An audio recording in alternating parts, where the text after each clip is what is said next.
qual é o segredo que as pessoas mais ricas do mundo escondem ou contam para poucos? Porque não faltam bilionários, ou quem tenta parecer um, ou quem quer ficar bilionário, dando conselhos, dicas de investimento, cursos, escrevendo biografias e afins, ensinando outras pessoas a enriquecerem como eles enriqueceram. Outras vezes são conselhos e opiniões sobre como a sociedade poderia funcionar melhor vindo de alguém que já atingiu o sucesso pessoal e quer compartilhar a receita. Como o Larry Ellison, estimado como a primeira ou segunda pessoa mais rica do mundo, dependendo do dia, que foi o criador da Oracle, dizendo na apresentação do relatório financeiro de 2024 que com novas tecnologias e a capacidade de analisar milhões de câmeras de vigilância, abre aspas, cidadãos vão se comportar da melhor forma, porque eles, a Oracle, estarão continuamente gravando e reportando tudo o que está acontecendo. Fecha aspas. O que é coerente com a aproximação dele do governo dos Estados Unidos, que deu no colo um pouquinho mais de poder com o comando do algoritmo do TikTok, que era a última rede social popular que estava fora das mãos de um bilionário no país. Nesse caso, tudo indica que é uma mensagem honesta, talvez honesta até demais, do tipo de mensagem que uma das pessoas mais ricas da Austrália deu, o Tim Gurner, quando falou em um evento financeiro que trabalhadores estão sendo pagos demais, que ficaram muito arrogantes e que precisariam de índices de desemprego mais altos e uma economia dolorosa para serem lembrados de quem manda. Um comentário que talvez explique a corrida pela substituição de trabalho por inteligência artificial muito mais do que qualquer discurso ou fala do Sam Altman da OpenAI. Mas voltando aos segredos. Às vezes, por alguns breves instantes, de uma forma um pouco indireta, dá para perceber alguns detalhes da visão de mundo dessas pessoas que fica de fora da conversa. Algo que sabem, mas não contam, que fica de fora da conversa, mas não necessariamente dos investimentos, principalmente quando esses investimentos destoam muito do que se fala publicamente. E antes de partir para o Exposed, uma dica para sua privacidade. Se você quer navegar com proteção dos seus dados auditada, com segurança e sem registro da sua atividade, esse vídeo aqui tem o apoio da Surfshark. Entre outras facilidades, a Surfshark tem aplicativos feitos para todo tipo de aparelho para você usar VPN. Então, além de usar no celular, no tablet ou no computador, onde você acessa a internet, você também pode usar a Surfshark em uma Android TV, no Switch, na Fire TV, na Apple TV e mais, e aí você consegue assistir ao que quer de lá com acesso ao conteúdo por servidores em 100 países, sem engasgo e com quantas conexões simultâneas você quiser. Ou seja, cada aparelho seu pode se conectar ao mesmo tempo, assim como de amigos, familiares e quem mais dividir a conta com você. E tem mais, se você quer mais segurança, a Surfshark tem mais serviços como o Alert, que protege além da sua navegação porque ele avisa se os seus dados pessoais, como usuário, senha ou e-mail, foram vazados. Foi assim que eu descobri que mais de um serviço que eu uso ou usava vazou dados bastante sensíveis, incluindo usuários e senhas antigas. Aí fica a minha recomendação para você também usar o Alternative ID para você não ter que fornecer os seus dados pessoais por aí.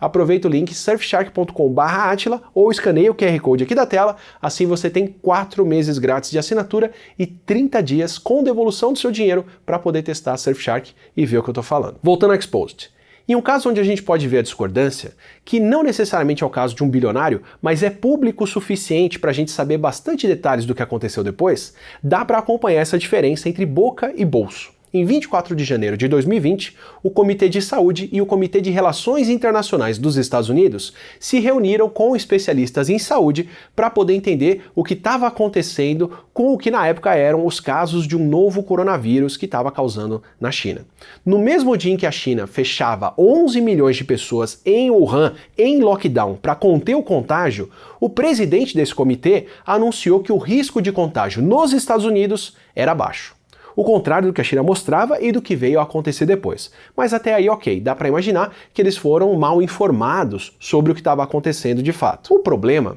é que, ao contrário dessa mensagem de bom cenário futuro, do que a boca falava, muitos senadores que participaram dessa reunião saíram de lá ou vendendo ações de empresas como hotéis antes da bolsa cair, como caiu depois, ou aproveitando a baixa para comprar ações de empresas de saúde que faziam, por exemplo, equipamentos como máscaras. Algo um pouco mais indireto do que investir em cemitérios em agosto de 2020, como a gente teve por aqui no Brasil, mas na mesma linha de quem esperava o pior em seguida. O líder do Comitê de Inteligência dos Estados Unidos, o Richard Burr, que em 2012 tinha votado contra a lei que proíbe congressistas e outros funcionários públicos de se beneficiarem de informação privilegiada para vender ou comprar ações, além de fazer isso, também falou em público que o governo estava agindo para impedir o vírus, enquanto uma gravação secreta registrou que no privado, para empresários próximos, ele avisou que a transmissão do novo coronavírus era uma das mais agressivas já vistas e que eles podiam esperar um cenário parecido com o da gripe espanhola de 1918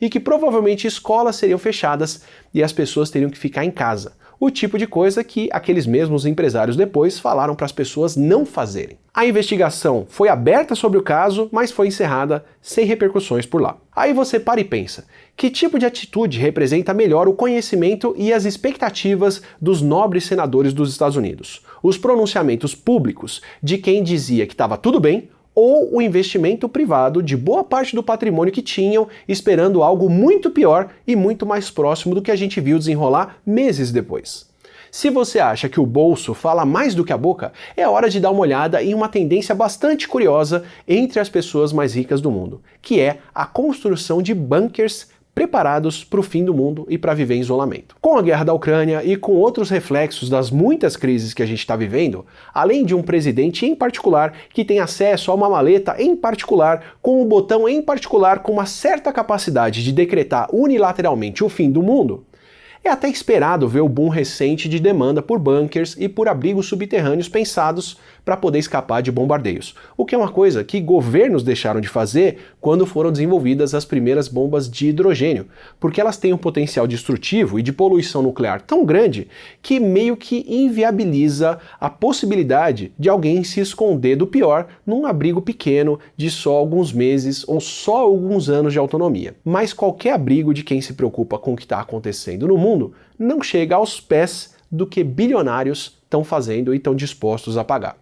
O Mark Zuckerberg, por exemplo, criador da Meta, foi pouco a pouco comprando terrenos na ilha de Kauai, no Havaí, pelos quais pagou muito. Uma propriedade de 100 milhões de dólares aqui, outra de 53 milhões de dólares ali, e ele foi construindo uma estrutura de mais de 100 milhões de dólares em cima disso, que, segundo a revista Wired, deve ter 2 mansões ligadas por um túnel subterrâneo a um abrigo e outros espaços de convivência, com uma entrada isolada por uma porta de metal e concreto à prova de explosões. Isso dentro do pouco que se sabe ou que se dá para saber, por causa dos contratos de sigilo absoluto de quem trabalha lá, que essas pessoas são obrigadas a assinar e são restritos ao ponto que uma equipe trabalhando em um local não sabe o que outra equipe faz. A estrutura toda é pensada para ser autossuficiente, com plantações e até criação de gado wagyu à base de cerveja e macadâmias, de maneira que ele poderia se isolar e comer bem por lá por bem mais tempo do que alguns anos. Para alguém com uma empresa baseada no compartilhamento da vida pessoal, que quer conectar as pessoas e que dirigia um Honda Fit até ontem, o Zuck com certeza quer se isolar em privacidade e gastar um pouco mais para visitar uma ilha do que um Honda Fit, com o seu iate de 300 milhões de dólares que tem um iate de suporte. Afinal, com pelo menos 270 milhões de dólares gastos nesse bunker no Havaí, ele está disposto a criar uma das propriedades privadas mais caras do mundo para garantir isso. O que parece uma excentricidade, uma frivolidade, um gasto baixo para quem afinal tem uma fortuna de mais de 200 bilhões de dólares. Seria como alguém com 20 milhões de reais na conta gastar 20 ou 30 mil numa casa de praia excêntrica. Mas é olhando para alguns detalhes que se vê as contradições que entregam as reais crenças de quem muitas vezes está falando o contrário em público.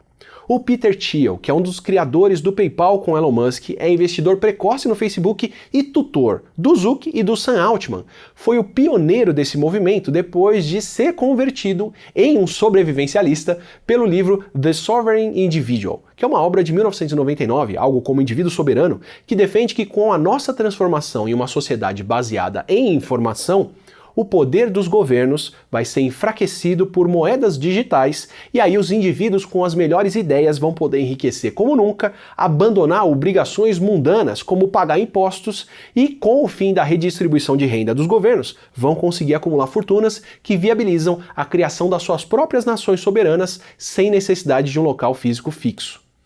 E como um grande investidor nesse colapso das nações e um grande acumulador de fortunas com isso, que não quer ver taxadas no processo, ele tem falado cada vez mais no apocalipse e que o anticristo vai ser uma pessoa como a Greta Thunberg ou uma entidade tirana como a Organização das Nações Unidas ou o Tribunal Penal Internacional,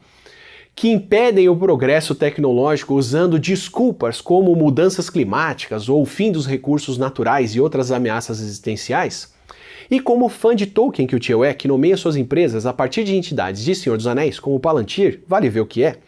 parece natural ele escolher a Nova Zelândia como um destino da sua soberania local para poder fugir do fim do mundo.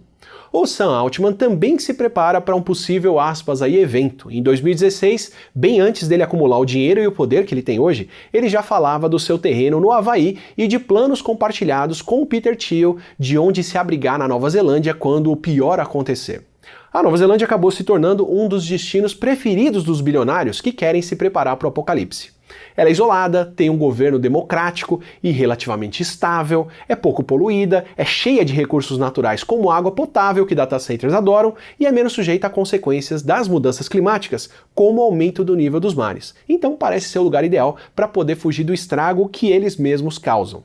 Para o tipo de pessoa que muitas vezes diz em público que mudanças climáticas não são reais, ou que se acontecerem nem vão ser tudo isso, ou que são mal necessário, ou que chamam a Greta Thunberg de anticristo, o Thiel e a patota dele estão levando esse fenômeno bem mais a sério na hora de garantir a sua própria segurança. Minimizar um problema em público e no privado tratar de se proteger disso é como se alguém falasse que as pessoas deveriam sair na rua na pandemia antes de ter vacina porque, abre aspas aí, na favela o vírus não vai matar ninguém, vai matar velhinho e gente já doente, fecha aspas, e depois viajar para Miami para se vacinar antes de todo mundo aqui no Brasil. Steve Huffman, que é um dos cofundadores do Reddit, dá uma noção de outros fatores dessa mentalidade, talvez da culpa, que podem motivar essa preparação. Em uma entrevista de 2017 sobre a preparação dos super ricos para o fim do mundo, ele descreve como criar uma rede social deixou ele mais sensível à forma como a tecnologia altera a relação entre as pessoas. Como redes sociais como a que ele criou tornam, abre aspas de novo, mais fácil para as pessoas entrarem em pânico quando estão juntas, fecha aspas. A preocupação dele é um colapso da confiança mútua das pessoas, da sociedade moderna. E de dentro do Reddit, ele mesmo diz que consegue ver antes os sinais dessa ruína já acontecendo. E aí, claro, a atitude que ele considera mais produtiva é continuar explorando essa crise para poder construir o seu bunker para escapar do resultado dela.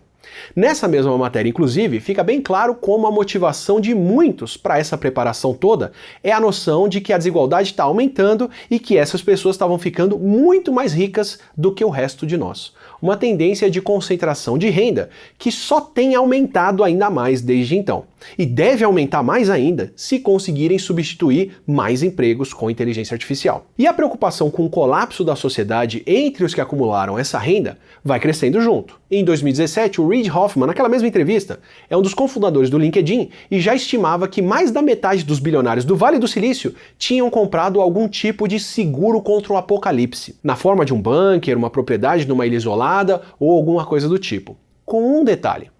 Essas são as pessoas que têm mais condições de antever o pior e se preparar para isso. Mas também são as pessoas que mais têm condições de evitar que isso aconteça. Eu e você podemos achar que uma inteligência artificial que resolve dominar a humanidade com robôs muito habilidosos, como em Exterminador do Futuro, deveria ser evitada a todo custo, como o próprio Elon Musk disse em 2016. Mas só o Musk pôde participar da criação da OpenAI e da sua concorrente em seguida, a xAI, competindo para ver quem cria primeiro uma superinteligência, como eu conto no vídeo do Sam Altman, enquanto ele tenta segurar o valor das ações da Tesla desenvolvendo os próprios robôs habilidosos. Ou seja, uma porção considerável das pessoas mais ricas do mundo compartilha e investe na noção de que a sociedade caminha para um colapso de um tipo ou de outro, causado pelos próprios vários problemas que a gente vive discutindo no não ficção, como o enfraquecimento da democracia, perda da confiança coletiva, crise econômica, concentração de renda, crise climática, perda de trabalho para automação e por aí vai. Só que, ao invés de trabalharem para evitar isso, como conta o Douglas Rushkoff no ótimo Survival of the Richest, eles buscam soluções individuais para se isolar dos problemas que são coletivos e que muitas vezes eles mesmos criaram. Buscam ter que controlar só dezenas de seguranças privados em um local isolado, ao invés de evitar milhões de empobrecidos nas portas. Buscam se isolar dos problemas que sabem que estão criando, acumulando o suficiente para poder partir de iate, escoltado por outro iate, do barco que estão afundando. Seja se isolando no Havaí, na Nova Zelândia ou em Marte. Como o Larry Ellison, que gastou $500 milhão na sua fazenda da ilha havaiana de Lanai, uma ilha que é quase toda sua, em estufas, inteligência artificial e robôs para poder criar a agricultura do futuro automatizada. E claro, autônoma, o que dispensaria, Deus o livre, ter que pagar alguém pelo trabalho ou dividir oxigênio com alguém no final do mundo. Só para descobrir que essa atividade rudimentar que a gente faz há milênios é muito mais complexa do que a automação da conta e ainda precisa ser feita por muita gente. Então, quando vir alguém propondo uma ideia, como dizer que todo o recurso do mundo deveria alimentar uma inteligência artificial que vai substituir todos os humanos, ou que os problemas que a gente sabe e sente que estão acontecendo não são problemas, e você se perguntar, não é possível que essa pessoa acha que está tudo bem, será que ela sabe de algo que eu não sei? O segredo que não te contam é que sabem e sentem o mesmo que você, só que estão apostando que vão conseguir comprar o bote ou o foguete salva-vidas para partir antes. E para você que argumenta o mesmo, mas não tem condições de comprar esse bote, por que você está falando a mesma coisa? Se você quer mais conversas como essa aqui, aproveita e se inscreve no nosso canal, assim você recebe os próximos Não Ficção, que são os podcasts onde a gente discute tudo isso com especialistas, e os vídeos regulares. A gente se vê numa próxima.